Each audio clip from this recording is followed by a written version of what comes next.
एक बात तो तय है पूरे ब्रह्मांड में, ये बात आप आज नहीं समझेंगे तो कल समझेंगे, कल नहीं तो कई वर्षों बाद समझेंगे, कई लोग बिना समझे भी चले जाते हैं, ये भी कोई बड़ी बात नहीं या नई बात नहीं। पर यह तय है कि शांति और आनंद बाहर नहीं है, न साधनों में है, न व्यवस्थाओं में है, न साधनों में है। शांति अंदर है और पूरे जीवन भर ठीक मृग की तरह व्यक्ति कार्य करता है कि जो कस्तूरी उसके नाभि में व्याप्त रहती है वो पूरे जंगल में घूमती है, खुशबू को जैसे ही ग्रह करती है तत्क्षण जंगल की तरफ भागती है कि शायद ये जो खुशबू आ रही वो किसी पेड़ से आ रही है, किसी पर्वत से आ रही है, किसी गली से आ रही है, और पूरे जंगल में खोजती रहती, पर वो ये बात भूल जाती है कि वो खुशबू कहीं और से नहीं, उसकी नाभि से ही आ रही है। उसी प्रकार हम लोग शांति की बात सुनते, प्रसन्नता की बात सुनते हैं और खोजते हैं कि शायद इस मंदिर में मिलेगा, शायद यहां मिलेगा, शायद वहां मिलेगा। पर इन 3 दिनों में आप ये तो महसूस कर पाएंगे कि वो शांति कहीं और नहीं, हमारे अंदर ही है। किसी गांव में एक बहुत पुराना भिखारी था, बड़ा पहुंचा हुआ भिखारी था, बड़ा प्रसिद्ध भिखारी था, भीख मांगने में बड़ा माहिर आदमी था। अब वो मर गया। गांव वालों को दुख हुआ कि मर गया, बहुत अच्छा आदमी था और पूरा जीवन उसने भीख मांग मांग करके गुजारा किया। गांव वालों ने सोचा कि मर गया, इसका आता पता तो है नहीं है कि क्या किया जाए, कौन से धर्म का है, संस्कार किया जाए कि गाड़ा जाए, किस मजहब का है पता नहीं। तो किसी ने कहा एक काम करो, इसके हाव भाव से लगता था कि ये किसी दूसरे मजहब का है, तो इसको जलाना उचित नहीं होगा, गाड़ देना उचित होगा। तो गांव वालों ने कहा कि कहीं और क्या गाड़ना, जहां ये जिंदगी भर भीख मांगता रहा यहीं गड्ढा खोद दो और गाड़ दो, ताकि आने वाली पीढ़ियों में ये पता भी लगे कि कोई एक बहुत नामचीन भिखारी हुआ, वो यहां बैठा करता था, वहीं उसकी समाधि बना दी जाए। तो ये प्रस्ताव पारित हुआ, पूरे गांव ने प्रस्ताव लिया, प्रस्ताव पारित हुआ और गड्ढा खोदा गया। गांव के कुछ लोग हुआ ही करते हैं बड़े सज्जन भाव के, तो सबने 2-2 कुदाली लगाना प्रारंभ की, खोदना शुरू किया। यही कोई 2-3 फीट खोदा ही था कि पाया उसी जगह में जहां वो पूरे जीवन भर भीख मांगता रहा, उसी के नीचे एक मटका मिला, घट मिला, और वो सोने से भरा हुआ था। पूरे गांव में हल्ला मचा, गांव के सरपंच आए, क्या किया जाए।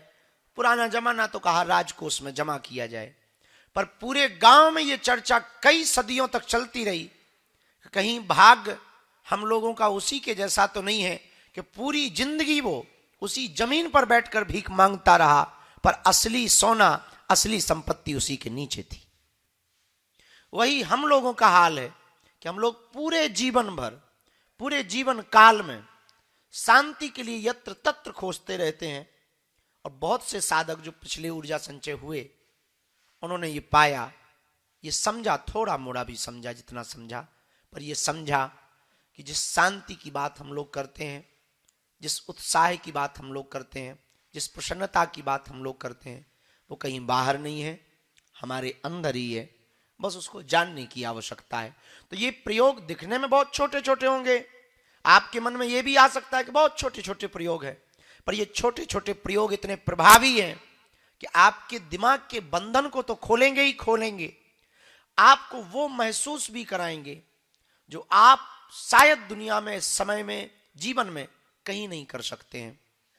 तो इन 3 दिनों में इस ऊर्जा संचय समागम के माध्यम से आपको हम प्रयत्न करेंगे कि थोड़ी सी प्रसन्नता आप पा पाएं, थोड़ी सी शांति आप पा पाएं, थोड़ा सा आनंद आप पा पाएं, थोड़ा अनुभव कर पाएं, थोड़ा महसूस कर पाएं। और जो भी आप करें तो एक बात बहुत ध्यान रखें, बहुत गहरे होकर करें। यहाँ आप और हमें ये बात ध्यान रखना है कि आपके अलावा कोई नहीं है। इन 3 दिनों में आप आज से साधना के केंद्र में प्रवेश हो रहे हैं, साधना के पथ पर प्रवेश कर रहे हैं, साधना पथ के एक बहुत अच्छे साधक बनने जा रहे हैं।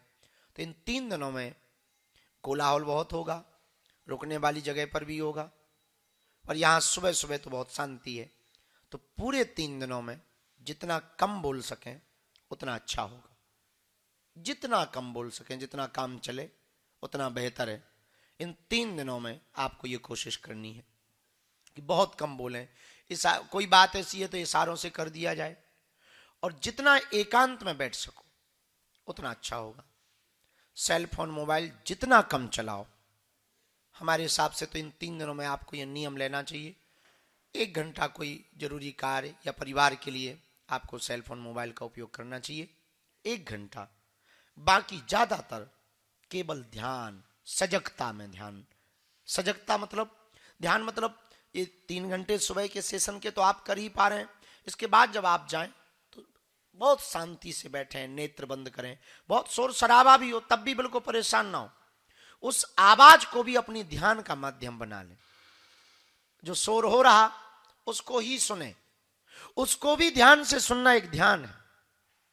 जोर से शोर, ये जो बगल में शोर हो रहा ये भी एक ध्यान है। इसी में डूब जाएं कि ये क्या हो रहा, क्यों हो रहा, कैसे हो रहा, ये भी एक ध्यान है। तो शोर में भी आप ध्यान कर पाएंगे, बहुत भीड़ भाड़ में भी आप ध्यान कर पाएंगे। तो इन 3 दिनों में आपको दूसरा ध्यान रखना है कि जहां भी हो सके हल्का सा नेत्र बंद किया, किसी पेड़ के नीचे बैठ गए, यहां तो खूब पेड़ है, जंगल है, किसी वृक्ष के नीचे बैठ गए, कहीं बैठ गए, शांति के साथ आपको ध्यान करना है। इन 3 दिनों में आपको प्रयत्न करना है कम से कम 2-2, 5-5 पेज लिखना है। और आने वाले 10 सालों में आप क्या कर सकते हैं और कहां पहुंचना चाहते हैं और क्या प्राप्त करना चाहते हैं वो जरूर लिखें। और एक बात और लिखें कि कौन से ऐसे अवगुण हैं जिनको आप मिटाना चाहते हैं। वो कोई ऐसी आपकी वृत्ति, ऐसा कोई कार्य, ऐसी कोई बुरी आदत, ऐसी कोई लत जिसको आप मिटाना चाहते हैं, उसको आप रोज लिखें, बार बार लिखें भी। और जब थोड़ा सा स्मरण आवे तो पढ़ें, और पढ़ने के बाद उससे हटा कैसे जा सके, दूर कैसे हुआ जा सके, इस बात पर ध्यान केंद्रित थोड़ा करें, मन को भी थोड़ा समझाएं।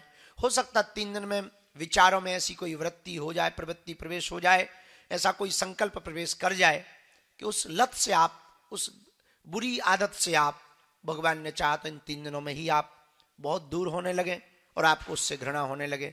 जब तक घृणा नहीं होगी तब तक वो बुरी आदत आपकी छूट नहीं सकती है।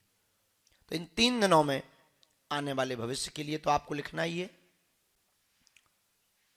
अपनी वृत्ति के बारे में तो लिखना ही है। कोई विचार ऐसा आपके मन में आ रहा, अनुभव हो रहा, उसको जरूर लिखें। चौथी बात, इन 3 दिनों में आप जब भी सोने जाएं तो आज जो आप संकल्प लें प्रारंभ में कि हमको इन 3 दिनों में ये पाना है, उसी संकल्प को दोहराएं, बड़ी जोर जोर से दोहराएं। सोने के पहले थोड़ा बिस्तर पर बैठ जाएं, रीढ़ की हड्डी को थोड़ा सीधा कर लें, और सीधे करके बैठने के बाद हल्के से आपको आंखों को बंद करना है। और आंखों को बंद नहीं करना है दबाकर, पलक को छोड़ देना है, अपने आप बंद हो जाएंगी। जो पलक है आंखों के ऊपर, इनको आपको छोड़ देना है, ये अपने आप बंद हो जाएंगी। और फिर लंबी गहरी सांस लेकर के जो आपने संकल्प आज किया, उसी संकल्प को आपको बार बार बार बार बार बार बार बार दोहराना है, ताकि चेतन मन से अवचेतन मन में वो पुकार जा सके, ताकि आपकी पुकार अंदर तक जा सके। जितनी बार आप दोहराएं, और हां याद रखें, वो आवाज बाहर ना निकले पर भीतर इतनी जोर जोर से चिल्लाएं मानो बहुत कोसों दूर कोई बैठा है और हम उसको पुकार रहे हैं, ताकि चेतन मन से हमारी आवाज अवचेतन मन तक पहुंच सके। इसलिए बड़ी जोर जोर से चिल्लाएं और फिर गहरी सांस लेकर के सीधा सो जाएं, बिना कोई विचार किए। नींद नहीं आ रही है, कोई ख्याल ऐसे आ रहे हैं, तो थोड़ा और बैठ करके फिर जोर जोर से श्वास को भरें छोड़ें, श्वास को भरें और छोड़ें, श्वास को भरें और छोड़ें, और फिर से उसी संकल्प को ध्यान करके फिर विश्राम के लिए आप लेट जाएं, ताकि आप सोएं भी तो उसी विचार के साथ सोएं जिस विचार के साथ आप प्रातः काल में बैठे हुए हैं। जब सोकर उठें तो फिर यही प्रयोग करना है, फिर बैठ जाएं, ध्यान रहे तो बैठ जाएं, ना ध्यान रहे यहां आने की जल्दी हो 3 दिनों में, तो यहां आने के बाद फिर लंबी गहरी श्वास लेकर के आप संकल्प को याद करें। इन 3 दिनों में कम आहार पाएं, जितना कम हो सके उतना अच्छा होगा। पानी की व्यवस्था खूब है, कोई कमी नहीं है, पर जितना आप कम पाएंगे आपके लिए बेहतर होगा, ताकि ध्यान लगे, ताकि मन बहुत ज्यादा विचलित ना हो और शरीर बहुत ज्यादा भारी ना हो। तो जितना कम आहार पाएंगे उतना अच्छा होगा। इन 3 दिनों में आपको अपने कुविचारों को दूर करना है, जिसको कहते हैं ब्रेन डिटॉक्स। माइंड को डिटॉक्स करना है, ब्रेन को डिटॉक्स करना है। तो बॉडी को डिटॉक्स तो आप लिक्विड डाइट से कर सकते हो, पर ब्रेन को डिटॉक्स तो आप केवल और केवल ध्यान की पद्धति से कर सकते हो। और एक जो 5 प्रयोगों में एक प्रयोग बहुत पावरफुल है बीज मंत्र का, वो आपके ब्रेन के एक एक बंधन को, पोष बंधन को खोलेगा। जो जो बंधन आपके पड़े हैं दिमाग में, उन बंधनों को खोलेगा। रुआ रुआ आपका एकदम फड़फड़ाएगा। वो प्रयोग बड़ा अभूतपूर्व है। आज भी आप करेंगे, कल भी हम करवाएंगे और परसों भी करवाएंगे। इन 3 दिनों में आपसे 3 बार वो प्रयोग करवाएंगे। वो बड़ा अभूतपूर्व है। लेकिन एक बात आपको याद रखना कि जब भी वो करें तो पूर्ण तल्लीनता के साथ करें, बिना कोई भय, बिना कोई संकोच, बिना कोई शर्म के। खूब तल्लीनता के साथ आप करें, ताकि आपके दिमाग के जितने बंधन हैं वो खोले जा सकें और आपकी सोचने की क्षमता कुछ अलग हो सके, बड़ी हो सके, अद्भुत हो सके, नई हो सके।